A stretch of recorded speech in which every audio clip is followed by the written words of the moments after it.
बोलवू सजनता दातारी सुरपंथ एता अभ्यास न मिले वो तो बिना कृपा भगवंत के बोल बोल अमोल है बिन तोले मत बोल पहले भीतर तोल के फिर बाहर तुम बोल एक शब्द संभाल कर बोलिए शब्द को हाथ नहीं पाओ एक शब्द औषध करे और एक शब्द करे खाओ एक एक नानकड़ो प्रसंग मित्रों एक घेघोर जंगल और ए जंगल ની અંદર એક કઠિયારો લાકડા કાપવા માટે જાય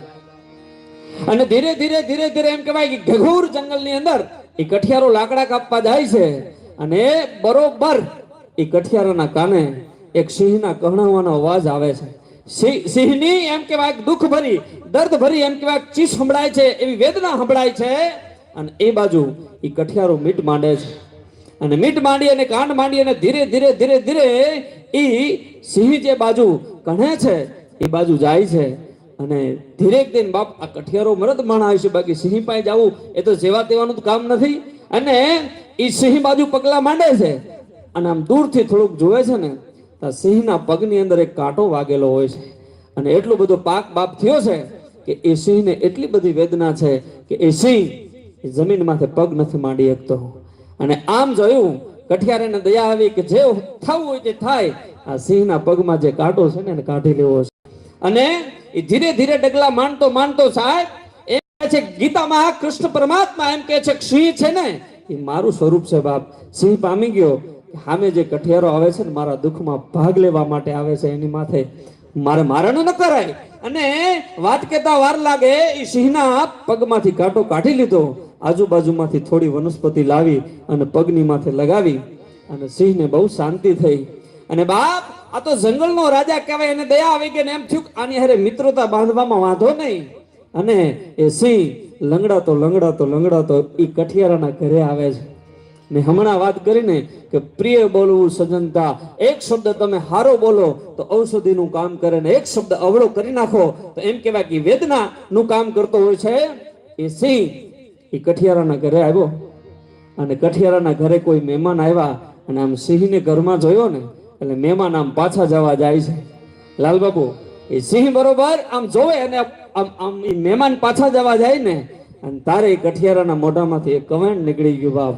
કેવું કવેણ નીકળ્યું કે મહેમાનને કહે છે કે બાપ આવતા રહ્યો અરે કે ભલામણા તારા ઘરમાં સિંહ બેઠો છે આવું કેમ અરે ભલામણા કે આવતા રહો અરે ભલામણા સિંહ છે એને જો એમ કહેવાય ભૂખ લાગી ગઈ હોય ને તો અમને એમ કહેવાય મારી નાખે કે અરે ભલામણા આવતા રહો એ સિંહ નહીં જોજો એક કમેન્ટ નીકળી જાય તો કેવી અસર કરે છે કે ભલામણા તમે આવતા રહો એ સિંહ નથી એ મારો પાડેલો કૂતરો છે અને સાહેબ એ શબ્દ એ સિંહના કાને પડ્યા છમ છમ છમ છમ રૂવાડા બેઠા થઈ ગયા તપીન તામાના પુત્ર જેવી આંખું થઈ ગઈ સિંહની પણ બાપ જાતવાન પાણી કરી ગયું કે મહેમાન આવ્યો જો મારણ કરું ને તો મારી જણનારી લાગે એ સિંહ કરી ગયો અને એ કઠિયારાએ મહેમાનની આગતા સ્વાગતા કરી જમાડ્યા અને પછી ઝાપા સુધી મૂકવા જાય છે સાંભળજો અને સિંહ એ વાટ જોવા છે કે આ મહેમાન ઘરની બહાર પગ ક્યારે મૂકે અને કઠિયારો એ મહેમાનને મૂકવા જાય અને ઘરની બહાર હજી આમ પગ મૂકે ને અને કઠિયારો ઘરની અંદર આમ પગ મૂકે ને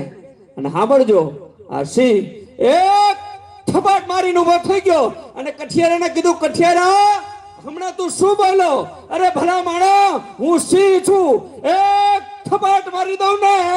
તો એ થપાટમાંથી રજકણ ઉડે અને જેટલા ઘાસ ઉપર પડે ને ઝરણા એમાં હરણિયા હોય ને જંગલના મોઠું ન નાખે અરે ભલા માણા હું સિંહ છું એમ કહેવાય શિકાર કરવા માટે નીકળ્યો હોય અને મારા પગના પંજામાં કોઈ પથરો આવી જાય અને એની પર થપાટ લાગી જાય ને તો તાર જેવા ઝાડમાં ખૂંચાડી દઉં અરે ભલા માણા હું સિંહ છું સામે હાથીડી હાલી આવતી હોય એક થપાટ મારી દઉં ને તો હાથીડીના ગર્ભને ગળી જવું પડે અરે ભલા માણા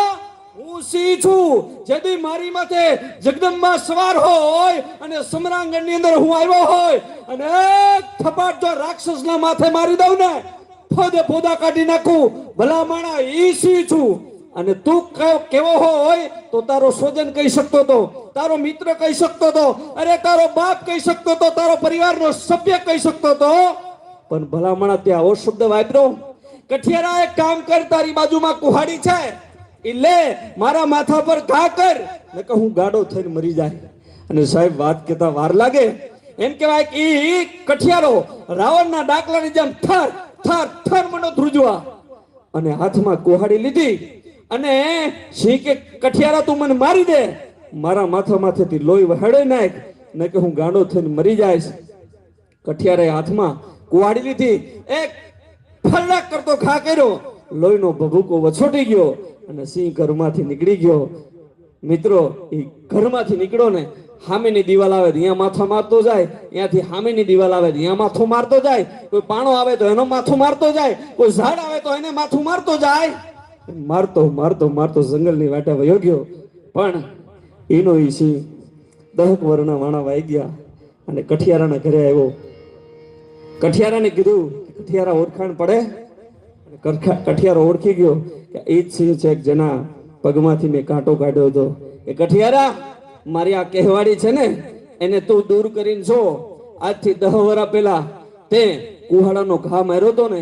એનો નિશાન વયો ગયો છે, પણ તે મને અપશબ્દ કીધો છે ને એનો ઘા હજી નથી ગયો, હજી નથી ગયો. કહેવાનો સૂર કે ઝાટકા દીધેલ હોય એ તો લાંબે દાડે રૂજાય, પણ કવેણ કીધા હોય એના ભીંગણ વડે નહીં ભાણના, એના ભીંગણ વડે નહીં ભાણના. કહેવાનો સૂર કે આપણા મોઢામાંથી કઈ એવો શબ્દ ન નીકળી જાય કોઈનું જીવન બગડી જાય. વધારે સમય